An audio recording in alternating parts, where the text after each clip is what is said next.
আজকে ছিল মেয়ের ফার্স্ট স্কুল। তো স্কুলে আজকে চলে গেলাম। তো লাইফে ফার্স্ট ও আজকে ১ম স্কুলে যাচ্ছে। তো খুব এক্সাইটেড ছিল, খুব আনন্দই ছিল যাওয়ার সময়।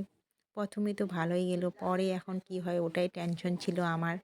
তো এখানে হচ্ছে নতুন ছাত্রদেরকে আজকে বরণ করে নিয়ে যাবে। তো গেটের বাইরেই সবাই দাঁড়িয়ে আছি।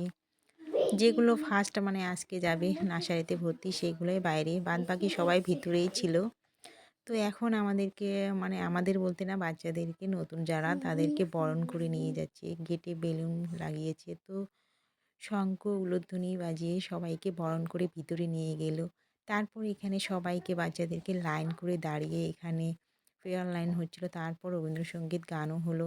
তারপর এরপরে ক্লাসের ভিতরে নিয়ে গেলাম। আমার তো ভীষণ টেনশন ছিল যে থাকতে পারবে কি না। তো যাই হোক ভালোই বসেছিল। আমি একটু বাইরে দাঁড়িয়েছিলাম বারান্দার মধ্যে। তো সেখান থেকে দেখে আছি যে থাকতে পারবে কি না। তো না দেখতেছি ভালোই থাকতেছে। একাই ছিল অনেকক্ষণ খেলতেছে এখানে। তো আজকে ফার্স্ট এজন্যই আজকে সবাই গার্জিয়ানরাও ভিতরেই ছিল। আজকে কিছু বলেনি, থাকতেও দিয়েছিল। তো জানি না কালকে এখন কি হয়। থাকতে দিবে কিনা ভিতরে আবার কালকে থাকতে পারে কিনা। আজকে তো ভালোই খেলতেছিল সবার সঙ্গে। তো এখন মানে পরবর্তী টেনশন যে আজকে তো যাই হোক ভালোভাবেই কেটে গেল। তো এরপর এখানে ক্লাস করাচ্ছিল, নাম প্রেজেন্ট করতেছে। তো আজকে তো কেউ মানে আর শুনতেছে না, কেউ দেখতেছে না। সবাই নিজের নিজের মতো করে খেলতেছে। তো আমি জানলা থেকে দাঁড়িয়ে দাঁড়িয়ে একটু ভিডিও করলাম।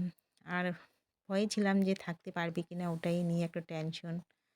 তো এখানে ও জ্যামিতি বক্স নিয়েছিলাম। তো ওখানে রুল নিয়ে সবাইকে রবার্ট আর রোল সেগুলোই মানে সবাইকে দেখাচ্ছে। ওর ফ্রেন্ড হয়ে গেছে আজকে ফার্স্ট গিয়েই ফ্রেন্ড হয়ে গেল। তো সবাই ভালো থেকো।